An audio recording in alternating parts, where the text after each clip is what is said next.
The following podcast is sponsored by Words and Pictures Comics, located at 2610 Center Street, number 6. Words and Pictures is your one-stop shop for vintage back issues and cutting-edge graphic novels. Awesome service, great shop. Check them out. Welcome, everyone, to episode 248 of Just Joshing. I am your host, Joshua Penteloresco. I write stuff and podcasts too. Today, another Creative Ink conversation. This time, my guest is the amazing Krista Wallace.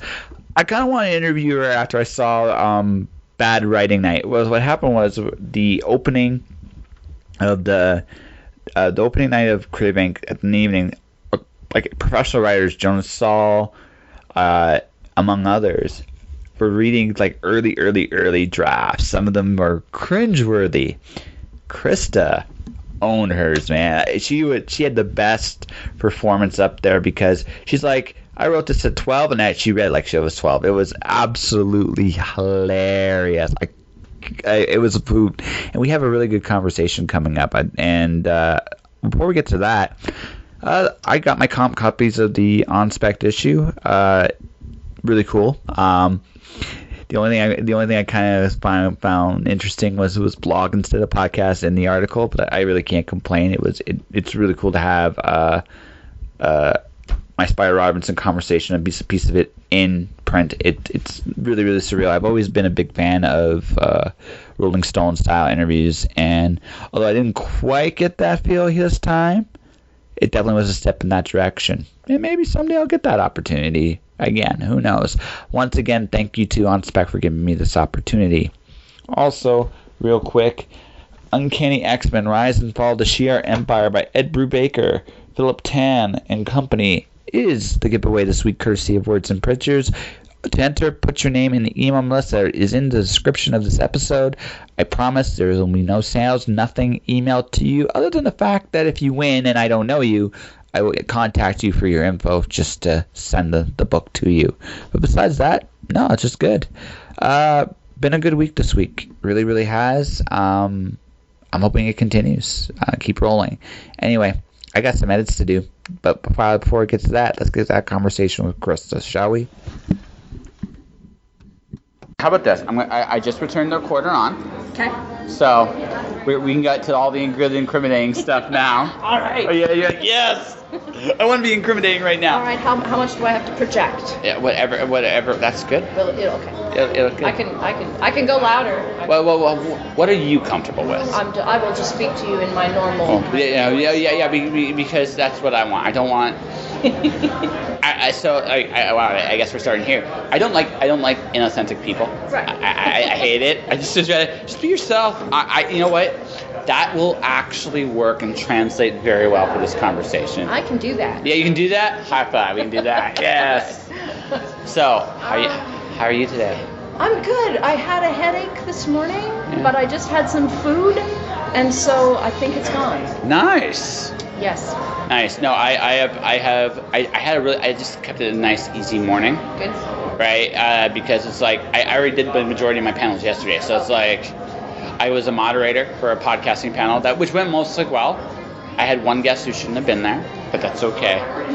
I wanted to go to I think that was a time slot where there were all three things that were on. I wanted to attend, so I had to just pick one. So which one did you end up going to? I went to the difference between traditional and indie publishing, which I already get that I already get the differences between them, but I want to learn more about indie publishing. So I figured that was going to be something. You're trying to become a huge rock star. I mean, you already got the coat for it. I have the coat.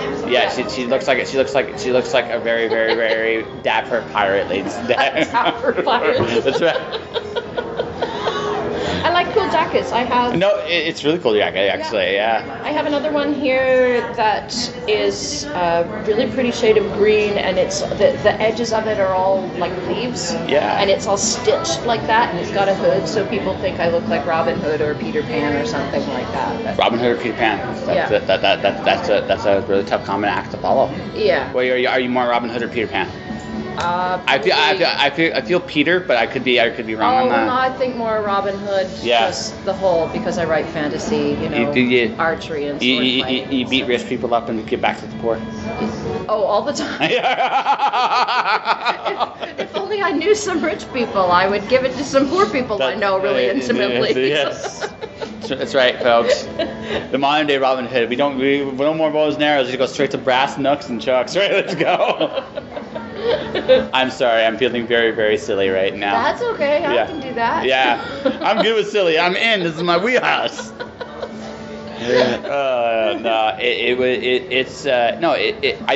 I'm always like, for me, it's always flattering that people actually want to come on this show, because it's like, it's just because I get this opportunity to meet some really amazing, incredible people, and doing really, really cool things. Yeah. Like I said this at one of the panels I did yesterday.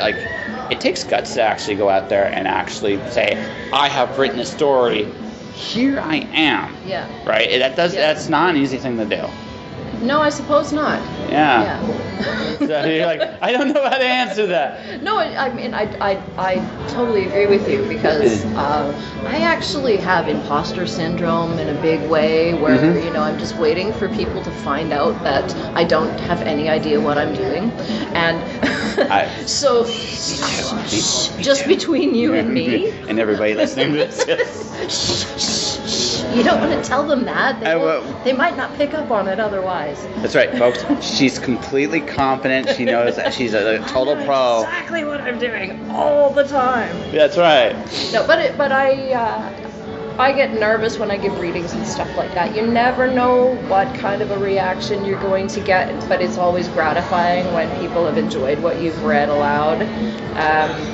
But there's a whole bunch of stuff I haven't read aloud, so I have no idea whether, But I think those nerves are normal. Yeah. I mean, look, I'm not afraid of going on a stage. I'm not intimidated of it, because honestly, any embarrassing thing that you can imagine has happened to me. And I actually think that's actually not a terrible thing, because one of the things you learn is the bad stuff happens. I'm still here. Yep. And that's actually a good lesson. Totally. Right. And when you have that, when you go through that, like, look, I'll give you like my all-time favorite. I've mentioned this during the podcast, but in the past. So I was in grade 7. It was French class. It's called front in the room. On the way up, other things went up, and I was in short shorts. I didn't live that one down for years. All right. So when you think about, I could stand up in front of this group of people, or I could experience that again. So, it doesn't. You've already done that. How bad can this be? Yeah, exactly. I don't have those fears anymore. Yeah, right. Because I've been through it. Yeah. All right, and I'm okay with being vulnerable. I think one of the hardest things that everybody likes wearing armor when they're going on a stage or they're performing. The reality of the situation, though, is it's the opposite. You're actually being vulnerable up there. Yep. And that's that's actually the truly terrifying part. But it's not. So that's why I say it takes guts to actually do anything. I mean, I am a performer. It's what I do. So you were talking before about being just nervous in general, and I've never seen that as a bad thing. I mean, nerves, if it goes too far, it can overwhelm you, and that's too far. But I just find that when I'm nervous, that means I'm ready, and if I'm not nervous, then I worry. Yes. Because if I have nervous energy, I can turn that into performance energy, and that comes out in the performance. But if I'm not nervous, then I feel like there's something missing, and I'm actually going to be a little bit flatter, Yeah. So, but I feel vulnerable when I'm on stage, particularly when I'm singing, because there are some songs that you know inside out, but there will be this weird moment when you're in the middle of a song that you've sung a bajillion times before, and all of a sudden you think about it too much, and then it's gone, and the lyrics are gone, and you're standing there going, It happens. No, it does happen, all right? So I've just started having my music stand on stage with me, and I'll have my lyric sheets there, and I almost never look at them, but it's just it's reassuring that they're there. It allows me to relax because I know that if I feel like I'm about to stumble, it's there and I can peek at them if I need to, and therefore I don't need to. You know? No, but no. I mean, look, I would be I would be terrified if I wasn't nervous. Exactly. Because honestly, for me, the other thing is a lot of people don't really get this. The beautiful thing about having a little fear, not like overwhelming fear, but a little fear, you feel everything more. You're actually at your best when you're a little scared. That's true. Yeah. Right, and because when you're a little scared, everything, the sounds are crisper, your sights are better, everything, like you're more in tune with yourself in that moment. And it's great. It's almost kind of like a rush, and it's fun, right? The flip side is, right, you have to be careful that it doesn't overwhelm you. That's when it's emotional control, like right, acknowledging your fear. Because when you acknowledge your fear, it no longer has power over you. Right. Yeah. Right. It can be debilitating. I mean, I still get. I've been singing with my big band for over 20 years, and my friends in the band have no idea how nervous I get before I sing. So I'll be on the way to a performance, and I'll be nearly throwing up. Or I will cry in the car on the way. Once I get there, I'm fine. But I go through this big, huge anxiety attack on the way, and I don't know what that's about. It's not like I've never done this before, but I think it's because I care about what I'm about to do. Mm-hmm. And you give a shit. Congratulations. Join the universe. That's actually important because you need to care. Look, if you. I've said this in the past to even people just trying to get started in the writing stuff. If you didn't give a shit, why are you here? Yeah. Right? Yeah.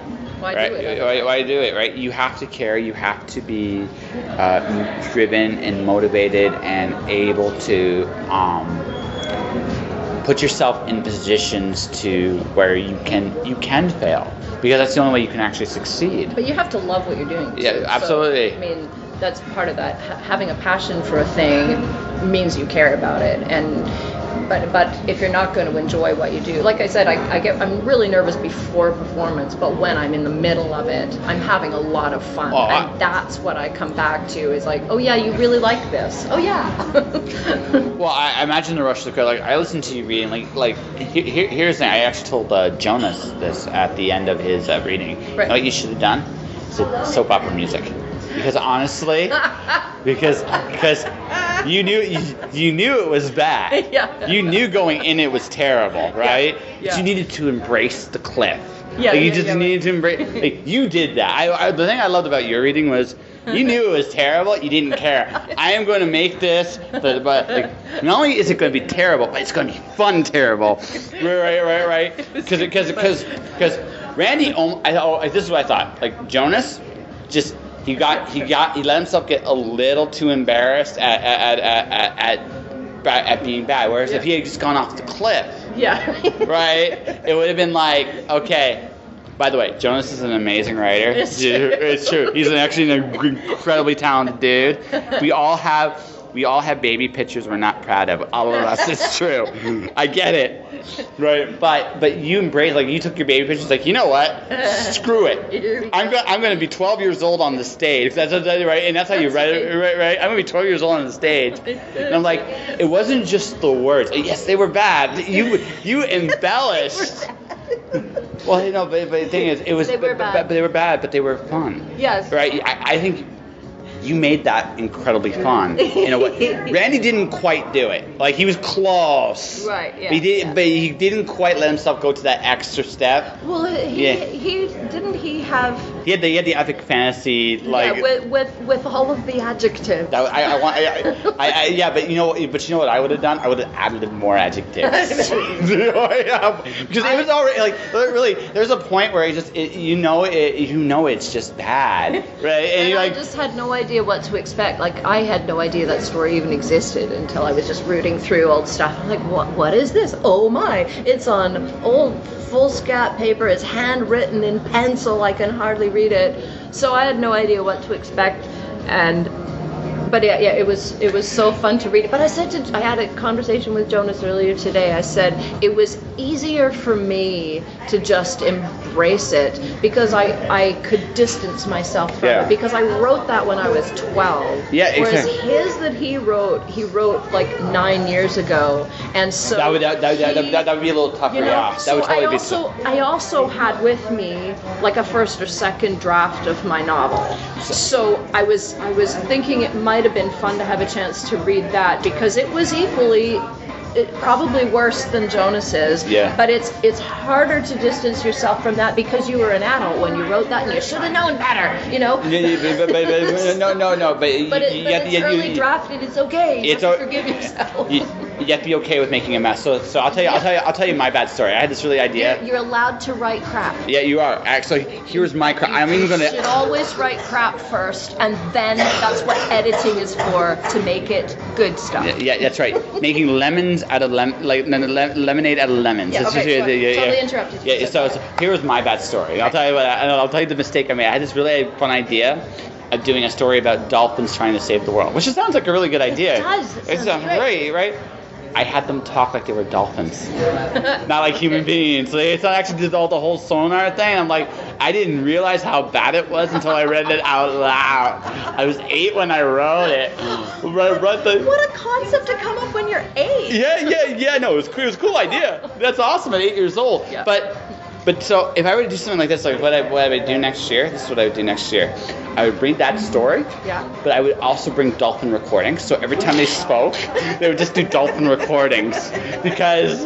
But then you can read what they're actually saying. You can make it sound like. Actually, no. I'd make it even worse. Do you know what I'd actually do? This is what I'd do. Okay. I would do the terrible kung fu translations. Right? I would just again, you have to embrace the bad. Yes. Right? You embrace it. Yeah. You own it. Yep. Right? This is my story, and it's really, really bad. Here you go. Yeah, that's right. But you own it, right? And so what I do, and yes, I would legitimately go find the story. Yeah. I had to find it, but I would legitimately go find the story. I still remember it being like the worst thing I ever did because again, I had a really cool idea. It would be cool if the dolphins talk like they did, but even better. You had an idea in your head though. Yeah. That was a cool idea. Yeah. It didn't kind of play out right. No, but But it was a great starting point. Oh, no, I swung for the fences there. Yes. I struck out gloriously. Beautiful. Yeah, right, but I swung, right? And that's cool too. But the thing is, this is what I would do. Like, I'm being honest, I would do kung fu translations. I would actually, at this point, I even would bring in the crowd to volunteer. But listen, you gotta do like a really bad kung fu voice. So either go one word after all that sound, right? After all that sound, right? Or you talk, but you keep talking without sound after a while, right? So because again, if you're gonna, you have to embrace your inner bad. And right? and in that case, you wanna just really overplay it. Yeah. Because you're buying into the joke of it. Yeah, absolutely. Fully and completely. Again, because it would be epically bad, but people would look at it and go, "When did you write this?" I was 8 years old. Yeah, well. It's like so what'd you do? It's like I planned for this bad. Right. I planned for this because I knew it was bad. There's a novel I never would read in public because I broke it so hard. I broke it so bad. I had this idea that I would write the cool idea about a virus that makes everybody immortal, which is the opposite of what normally is done. And it's a cool idea. Yeah. Mm-hmm. I tried to write the chapters like George R. R. Martin writes Game of Thrones. No, that was bad. Oh, that was so bad. But again, there's nothing wrong with trying to I swung again. It was take somebody else's writing. It's a way of learning. Yeah. Let's the bright side. Yeah, that one's like. Like, would you read that one? It's like, no. Why? Because it's broken badly. Because I also tried to like condense it too, right? Which is like. So what's missing? Everything.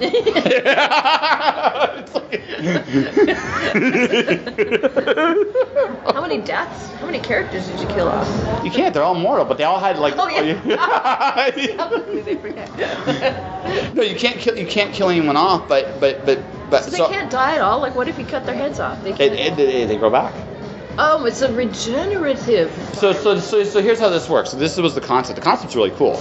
The idea is the virus would make it so that you stop aging. The idea would be our immune system actually is a really ingenious system. It's true. Right? It's a really ingenious system. It's not as strong as it could be. Right? We have something like one of the things that we're one of 3 species on the planet that did not produce our own vitamin C. Right? I did not know that. Yeah, we're one of 3. Okay. Everything else on the planet produces their own vitamin C. And the thing about that is vitamin C gets rid of free radicals. So what if we made our system more efficient? Even just that alone is huge. But let's say I took that one step further. So now you can, again, you wouldn't necessarily regenerate right away, but you would regenerate over years, months, whatever, depending on the significance of the injury. So there would be a price. 1, no kid under the age of 6 would live. Thus, it would be impossible to have children. Because your immune system is too strong. It would treat anybody having sex as an invasion and it would just kill it. There would never be the ability to have children again. Okay. Right? Makes total sense. And every kid under the age of 6, the moment the virus was released, would die. Oh. Just die. It would overwhelm their system to such a degree that it would kill them. Wow. So it's that's unfortunate. Yeah, that's a drawback. That is a huge drawback, right? So it gets again, it's a cool idea. But I condensed it. I broke the novel. When you break it over your knee, you can't go there anymore. Not only did I break it, it was over the knee broken, right? Because here was the thing. When I'm younger, finding people outside of reading it go, it's nice, is really hard to do, right?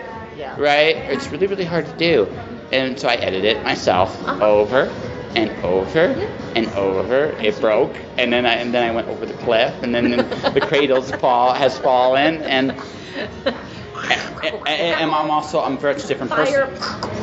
Yeah, fire, water, acid, everything, just on this. Lay it on. Yeah, so it's like, what is this? A charred cinder disguised as a manuscript.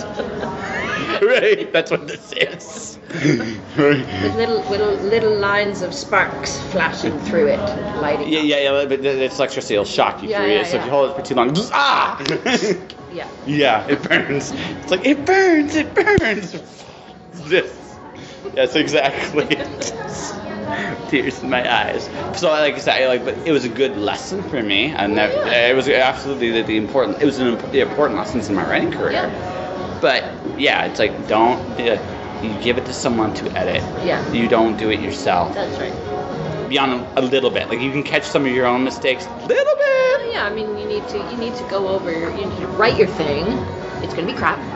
Then you go over it and you improve all the bits that are crap, and then you probably go over it again, and then you give it to some other people to critique. It's like what happened. I'm in the forest and I can't see the trees anymore. Help me. Yeah. Help me. Help me find the trees. Yes. Yeah. You can't. It's. I find it really helpful. I know when I get to that point where I can't see this anymore. So please read this, Jonathan. Read this, Brenda. Read this. Other person. Read this. This is why that was a good lesson. It taught me that self-editing is a bad idea. Yeah. Yeah. Right. Yeah. To a point. And going back to Jonas, he's really good at it. Yeah. Like he's incredibly good at it, and I'm almost tempted. Like I hope if I have free time, I might go to that class. Oh, yeah, he's taking over the spot because Mark Teppo didn't bother to show up this year. I don't know. He was supposed to teach a Jumpstart Your Novel class at 4, and Jonas is teaching his self-editing thing at 4. So which is totally cool. That would be very cool. Yes. We've done a really good job building Jonas up in this podcast. Yeah, we sure have. Yeah, I know. I hope there's going to be kickbacks. Hey, Jonas, hear me? Yes. But no, I'm just like, in all seriousness though, you have to write bad. Like you can't. I've learned this. Like I'm going to show you something here real cool. So when I write, I actually do hand notes. I do too. Yeah. Look, here's mine. I'm on the second binder for this novel. Oh, wow. Yeah. Here's my notebook. Yours is sexier than mine. Why? Because it's got a cool cover. Well, it's Vikes Nation. Yeah. From University of Victoria. But yeah, this is my terrible handwriting. Look at that. Yours is still better than mine. Can you read yours? Yeah, totally. Because I can't read mine. Really? I can read it. I can read it. I often go through and go, I have no idea what that word is. No, so what happened to me about a few years ago, right? A few years ago is I got really unusually sick, and being around certain technologies actually made my skin really irritated. Oh, that's interesting. Yeah, I know. I can tell people what I think it is, but no one really believes me, which is kind of interesting. But I couldn't be around computers or any of that stuff for an extended period of time. My skin would just break out. That's really interesting. It's not.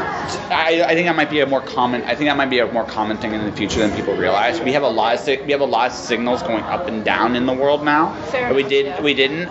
I think a lot of people that can't sleep at 3-4 o'clock in the morning. That's why I actually think that is the signals going up and down and activating at certain points in the night, and you pick. And it's not a conscious thing, but you pick up on them. That's it's a theory. But anyways, right? We can go with that. Yeah. Anyway, so you had this problem. Yeah. So I had to go back to writing by hand. Right. I like the what it does for the brain, because it creates a very tactile feeling with your knowledge, right? And also now when I go to type this up, I've already seen it once. That's exactly. I feel the same way. I write by hand sometimes. Sometimes I just write by hand because I feel like it, but especially if I'm struggling with a particular section of the story, I'll write it by hand because of that tactile. There's like a direct connection with the words to your hand, your pen, your hand, your arm, your shoulder up into your and then as soon as you start typing it up, that's your first level of editing right there. Yeah. So you're already as you type it up, you're going, oh, I'm going to tweak that, I'm going to tweak that, and absolutely, it's already a better thing once you key it in. No, it's a better thing. It's like a 1.5 job instead of one job. Right. It's not quite 2, because honestly, even going through that, it's still you still have permission at this point to lay a few turds, and you do. You should. Yes. You should. We keep talking about give yourself permission to write crap. It's so freeing. If you don't have to worry when you're writing something the first time, and you're not worried about writing something brilliant, it's allowed to be crappy, and then you're going to fix it later. So. You know what I actually think? It's just the fact that seeking permission sucks. Yeah. It really does. Yeah. Seeking permission absolutely is a terrible thing, and no writer should do that. Yeah. Right? Yeah. And because I'm not trying to horn in on your conversation. I just no want to plug. Yeah, no worries. Knock yourselves out. This is Rini. Hi. Know Rini. Nice to meet you. You too. Yeah. We're recording a podcast right now. Okay. Sorry. No. It's You're okay. It's welcome okay. here. Well, we have a cameo by Renee Stern, Renton, Washington. Anyway. What permission. Were we talking about? Oh, permission. Oh, okay. Okay, so this is my first plug I'm going to do of this book. I recently read Big Magic by Liz Gilbert, who wrote Eat, Pray, Love.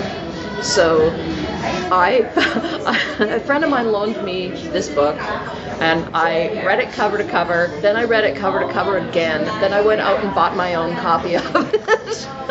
And so it was the right book for you, first time. It's like, oh my God, I can feel this book changing my life. Now, it's not going to be for everybody, I get that, but you're talking about permission, and that's one of the things she talks about. There's this whole section about, here, you have permission to create your art.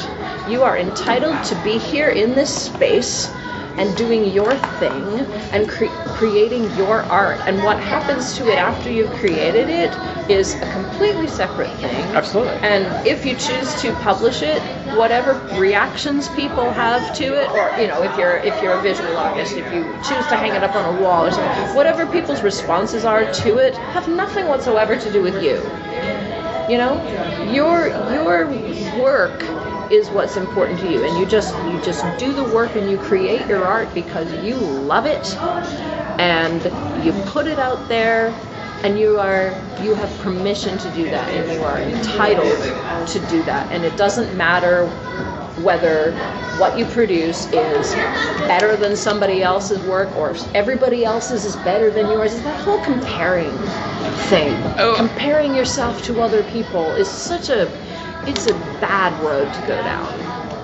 It's just so going back to my childhood. There was a point in my childhood where everybody there was picking on me because I was a weird kid, But it was, again, an odd blessing in disguise, because I was like, well, now I have complete permission to be myself. Yeah, right? Yeah, That's exactly right. But again, I figured that out at 10 years old. I was like, I don't need to worry about what people think of me. That's cool. Right? I figured that out at 10. Again, a lot of verbal abuse. But the flip side of that was, I mean, I don't like that city at all. For one, even to this day, I don't like I don't like even being in the city. But when you're picked on, when you got picked on to that extent, you just come to the conclusion that, you come to that conclusion. I don't need to care what other people think about me. Yeah. I can be me, and the people that want to be me, that like who I am, will come to me. It's Dr. Seuss saying, the people who mind don't matter, and the people who matter don't mind. Exactly. You're right. And the flip side, now, I got older. About 2 years ago, I came to a conclusion that really completely freed me. It's pissed off some people, but it completely freed me. I realized that people will do whatever they want to do. That was actually a big realization for me, because it's like, my nature, what I do, I chase people down. It's like, hey, would you like to come on my podcast? But it's also, it's easy to get into that habit in real life with your friends. So I'm like, you know what I'm going to do? I'm going to make my door completely open, but I'm not going to chase anybody anymore. You know what? And this was interesting. I pissed off some really close friends when I did this. And I talked to an ex-girlfriend a while ago. She got really pissed when I said this to her. Right? Okay. It was really funny because she goes, "You said this to me 6 months ago." It's like, yeah, I did. Because this was actually a big thing for me. Like when I fixed the teeth, it's like, I'm going to stop chasing people, period. But I'm going to leave my door open for everyone. And I realized what I just did is I created a really interesting filter. If you want to be there, you will be there.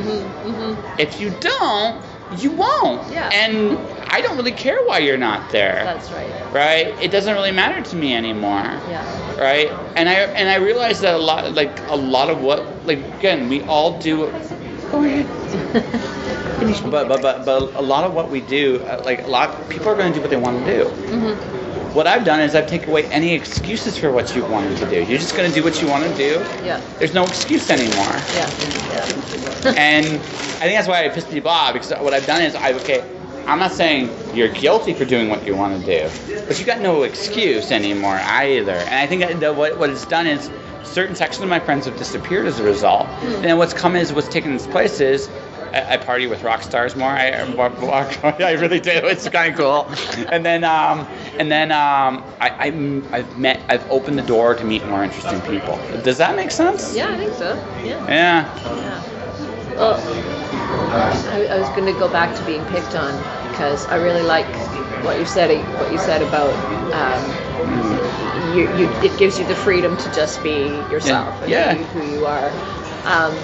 People didn't really pick on me, but they would make fun of my clothes and my shoes and stuff like that, because I didn't wear running shoes and I never wore jeans. I hated them, so I always wore, it was weird stuff. It was, but my attitude from being a little kid was that I didn't understand why it bothered them so much what I wore. And so I would just say to them, like, well, if you don't like it, don't look at it then. Why are you even looking at me? Go away. It's the chick. It's the separate chick that's different from all the other chicks. Yeah. Right. And there's a bit of a herd mentality there. When you get older, most people shake it off. I was never bothered by it. That was the thing. Yeah. Because my attitude was like, that's on you. If you don't like it, you don't have to be here.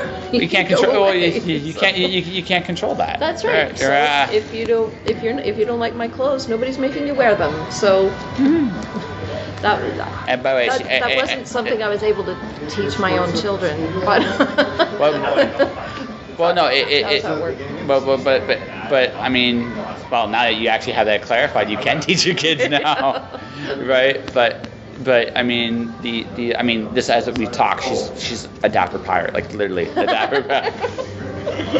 Right, Too but warm. I need to take my jacket off. Yeah, no, fair enough. But I mean, it just like I said. Well, the other thing I really like, it's the cool thing, the cool thing about a lot of the people in the arts community is, by and large, a lot of the arts community at one point or another are considered outcasts at some point in their lives because they see things or do things differently than what everybody else is doing. And so what again, just something I've learned is when you open your doors, you find out that it's the opposite. There's a lot of really cool people that do these who unique, actually do want to come and hear what you have to say. Exactly. But you got. But again, the natural. You have to evolve to get to that point, and once you do, it's great. And some people don't ever get there. Yeah. It's okay. Yeah. It's up to them. Exactly. You can only control your controllables, right? Yeah. And I have a day job. I call it a sparkle muffin. So I You just call it what? a sparkle muffin. Oh. So I have a friend of mine. She's her name's Leon Kersner. She has a video game series called Lady Bits, which talks about the role of women in video games, which is a really fascinating. Cool. Which is a really fascinating thing. Her final skit in the series, she's also a very talented comedian / like actress personality, and so she played two characters. One of them is a Princess Toadstool-like character called Princess Sparkle Muffin. And another one being the evil, like, villainous classic, because we're talking about the trope of the damsel in distress. Yeah, okay. Right? Gotcha. Well, Sparkle Muffin with booze is a hot mess. and so for me, right, I look at the fact that when I call my work a Sparkle Muffin, it's actually very apt. It is a drunken hot mess sometimes when I walk in there. I don't worry. Again, I've learned the ability to, again, controlling my controllables. Yeah. I don't worry about, especially in the day job, I don't worry about the end result of what's going on here. I don't care if the place is on fire when I'm leaving. I legitimately don't. What I care about is, have I done the job in the time I'm here required? That's all I can control. Yeah. I don't care about anything else. Yep. Right? And I do the best job I can. But when it's time to go, I don't do anything extra. I won't even stop. If it's on fire, I won't stop to take a piss in it. I'm going to slam out the door. Right? But it's being very honest about how I view my job. Right? And also just recognizing the fact, too, that my job doesn't reward, unlike a lot of other jobs out there, it doesn't reward the employees the way it should. Right? Yeah. So, and that's just me being, that's a commentary, I think, in general on the workforces in Canada in general. But so when I go like there's a I've learned the one thing this job has taught me is you can only control your controllables. What can you control? I can show up, I can do my shit, I don't have to quit, right? But then once that's all done, the rest is rain. I can't. Being mad about the rain is pointless. Yeah. You have to be crazy to be mad about the rain. Yeah. Right. And I am crazy, just not that way. I like that. Yeah. Yeah. That's 4 of my 6 rules. Would you like to hear the last 2? Say that again? That's 4 of my 6 rules. You want to hear the last 2? Yeah. Rule 5. Get out of your fucking way. That's really important, especially when you achieve any kind of success. Yeah. Imposter syndrome you're talking about, like kind of creeping its head up when you start succeeding. Yeah. So how I squash it, it's like, you know what? I'm getting out of the way. Yeah. You can have a timeout with me, and we'll figure this out. Yeah. Because I'm not going to get in the way of what I want. Right. A lot of people are used to, like, I'm used to this. This is familiar. When you succeed, oh my God, this is new territory. I'm succeeding. Yeah. What do I do? Yeah. Right? No. You take a step back and you let yourself succeed. Yeah. Going back to permission. Yes. Right. Going back to permission. Yeah. And rule 6, no excuses. That's my newest rule, but I figure it's like, no, there's none. At the end of the day, again, grand scheme of things, you can't control where you're going to end up. But there's no excuses for not doing what you can to control whatever result you want. That's where it has to start. It has to start with you doing the work. And if that means that you only have 15 minutes a day or 15 minutes every other day to do it, you're still doing what you can do. And if you come up with all sorts of reasons, if they're not reasons, they're excuses, if you know, oh, I can't be a writer because this and this and this, well, if you want to, you will make it happen. Yep. Oh no, I remember I used to work for someone, and their brother is a super talented artist, writer. In all fairness to them, they had a lot going on in their lives. Mm-hmm. But which happens. But there's a point, like there's a point when you look in the mirror, you gotta look at the fact that you still at some point had time to do this, mm-hmm. and you didn't. Yeah. Right. So why didn't you? Yeah. Right. Well, and once you've said that, then you need to let that go and figure out what you're going to do now. Yeah, exactly. Right, exactly. No, it's the worst. My worst fear. My legitimate worst fear. Oddly, not the insurance like zombie horde I'm seeing going by. Although that is a terrifying thing in its own way, in its own style. Its own little way. Yeah, but my worst fear is going into the fact that I do not want to, when I'm older, wonder what I could have been. Mm-hmm. I want to be happy with what I am. Yeah. Does that make sense? Totally. Yeah. And living in the moment, taking, if you're offered an opportunity, giving it due consideration and making a choice of whether that's right for you right now or not. And making sure that you're making choices for the right reasons. Like fear comes up a lot. Fear is debilitating. Fear can be crippling. It's really easy to not do something because it is scary. And I get that. But quite often I realize that if I'm scared about doing something, it's because I just haven't learned enough about that yet. That's an interesting interpretation of that. Yeah. So often, I mean, maybe not all the time, but often, if there's something I'm afraid of pursuing, it's because I don't know enough about it. And if all I do is take a step back and do some research and learn what the steps are, I'm a really, really methodical person. I like to know what the steps are to achieve a goal. I don't like just kind of jumping in and flailing around. If I know what the steps are, then I can take those steps. I can do this thing and then this thing and then this thing. And so if I learn more about whatever that process is, then I can do that. I can do that. I can take that step. I can do that thing. All right, now it's time for the next thing. Can I do that? Am I ready to do that? Okay, I can do that. And it's something that I'm still learning and still struggling with. But I often, when I recognize that I am afraid of doing a thing, it's usually because I just haven't taken the time to learn about it. That's an interesting interpretation. I never considered that. I always tend to look at it like, if I'm afraid of something, it's because I want it. Yeah. Right, and that's because I care about it enough to want it. Mm-hmm. And that's as far as I actually went with that. Like I never considered like. I think for the most part you're correct. I do think there are other end. I think there's still some factors like fear of success. Yeah. Right. I think a lot of people don't talk about that one enough. Yeah. No, and I totally get that. Yeah. I understand what you're saying there. Yeah. So, but no. For instance, I'm looking a lot more into indie publishing because.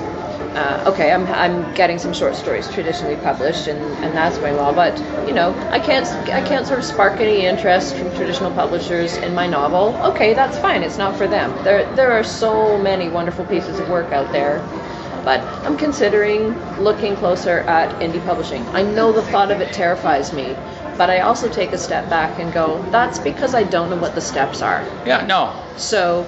So I just need to learn more about the process and about how to do it. I have a lot of people I can talk to about that. No, I think where me and you completely agree. It's about transforming a broad concept into problem solving. Yeah. I think we completely agree on that point. Yeah. Right? And what disagreement I may have, it's not like even a big thing, right? It's more I've seen people afraid to leap, like whatever that mechanism is to leap, right? Yes. Okay. Here's another. You've just opened this up. Oh yeah, of course I recently found this quote.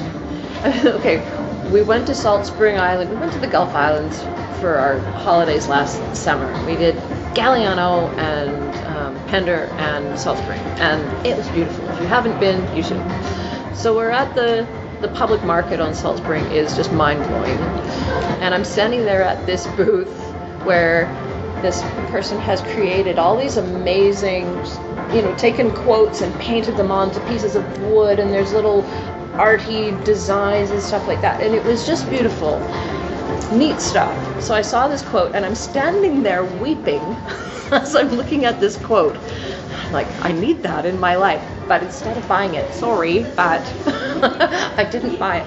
I figured out a way to create my own piece of art out of that, and I created one for each of my kids. So this quote, it's from a poem, the title of which eludes me, but the poem is by Erin Hansen, and the quote is, "What if I fall? Oh, but my darling, what if you fly?" Yes, like that. I love that, because one of the things we've tried to teach our kids from the get-go is balancing risk and reward. And so, what's the worst thing that can happen? But what's a possible super positive outcome by doing this thing? And that quote just embraces that, and it speaks to me about all of the fears I have of taking that leap that you mentioned. Yeah. And I've started to go, okay, well, if I'm asking my kids to embrace that concept of what if you fly, then I need to do that too. And so I'm trying to embrace that now, and it's hard, but I just think it's a beautiful quote. It is not our darkness, but our light that quietens us. It's not that we are small, but that we are powerful. Ooh. That Louis Williamson, I think, or Laura Williamson says that. It's a full quote. And we should shine like children should shine. That's what we should shine like children do. And in so doing, we encourage others to shine as well. Yeah. Right? And that is truly, it is our greatest fear. Our deepest fear is not that we are inadequate, but rather the opposite, that we are powerful. Yeah. Right? Oh, that's amazing. Yeah. And back to Liz Gilbert's book again. Yes, that's it. Because the book opens with her talking about fear and how it's the wrong advice to say that somebody should be fearless. No. What you need to do is bring fear along with you, but don't let it drive the car. Yeah, exactly. Fear sits in the back seat and says, okay, well, what about this? Just make sure you've thought about this. And you can go, yeah, okay, thank you for that, but I got this. It's the only thing about Rocky V that was really good. I didn't see it. No. It's the only thing. Don't worry. You don't need to see it. It's not that good. But there's one quote he has in the corner, and he talks to when Rocky's actually a corner man. Okay. It's like, fear is your friend. Your friend is Frankie Fear. He is your friend. He tells you things you need to hear. Right. Yeah. Exactly. Right. Yeah. Right. And it's the only quote in that movie I can actually remember, because the rest of it sucks. But it's okay. But you just don't want to let fear drive the bus. No, but if fear drives the bus, you've already lost. That's it. Yeah. Yeah. Because fear, because your mind moves where it goes, and if you're afraid, what you fear is going to happen is what's going to happen. Exactly. That's exactly where it's going to end up. Whereas, if your fear doesn't rule you, it might still happen, but there's a lot more possibility it's going to be something else. Yeah. Right? Yeah. So, what if you fly? What if you fly, indeed. So, I think, Miss Krista, you are an incredible human being, and I thoroughly enjoyed this conversation. Oh, me too, Josh. Yeah. Thank you so much. Yeah, so how about we close the interview, like I close all my interviews. Okay. Plug your book and how people can find you. Okay. I have a short story called The Inner Light, published in Pulp Literature magazine. It's issue number 6 of Pulp Literature. And I also have a short story in the Aurora-nominated anthology 49th Parallels from Bundoran Press. and that is an anthology of alternate Canadian histories and futures that came out in honor of Canada's 150th birthday. Yes. So That's cool. How can people find you? find me. I'm on Facebook. I have a website that probably needs work, but it's KristaWallace.com, and I'm also on Twitter at Krista Wallace. Excellent. And that was my conversation with Krista Wallace. Definitely check her out wherever she's done work and stuff. Like she is a performer, and I really enjoyed my conversation. So Krista, listening to this, thank you for being on my show, and you're welcome back anytime. Anytime something comes up, you're happily have you. And anyway, I kind of just wanted to just sum up like something I did at the day job. I don't normally do this, but I thought it was the right thing to do. I actually took a minute at our meeting yesterday, and I actually thanked my crew. So something I've kind of learned a long time ago is that people help you, and people you don't expect help you along the way. People that believe in you, people that root for you, and no matter what kind of success you get, nothing's guaranteed in this life. Always be grateful. It never matters. It never hurts. Also, I do kind of believe in cycles. What goes up, comes down. So treat people good going up, they'll treat you good going down. Just my thing. And that will do it for this episode of Just Joshing. So if you want to support the podcast, you can do so in a number of different ways. You can subscribe to the podcast. I'm on Podomatic, iTunes, Google Play, Spotify. Definitely do it there. My books, Watcher, Storm Dancer, Wandering God, Kirsty and Mirror World Publishing. My YouTube channel is Joshua Pantelleresco. You can subscribe there. Stay tuned next week for episode 250 for some Alice Zero information, and also about my Patreon. I got some things that I had to think about in the next few days. But beyond all that, guys, stay inspired, keep doing you, keep being real. Good things will happen. Josh.